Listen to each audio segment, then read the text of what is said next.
मेळाव्यात राष्ट्रवादीचे नेते आणि राज्याचे उपमुख्यमंत्री अजित पवार यांनी तुफान बॅटिंग केली। यावेळी लोकसभा निवडणुका आपण एकत्र लढलो, आता विधानसभा निवडणुकीतही एकत्रच लढणार आहोत असं म्हटलं।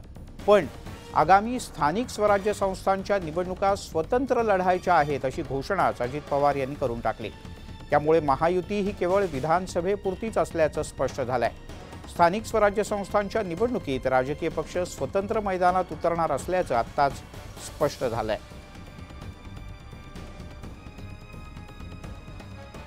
लोकसभा आणि विधानसभा ह्या आपण महायुतीमध्ये लढणार असलो तरी स्थानिक स्वराज्य संस्था ह्या आपापल्या पक्षांनी आपापल्या ताकदीवर लढवायच्या आहे।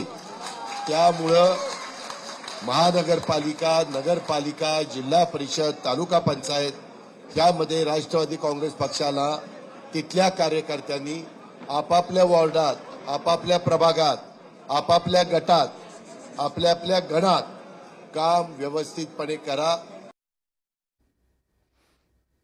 आणि एक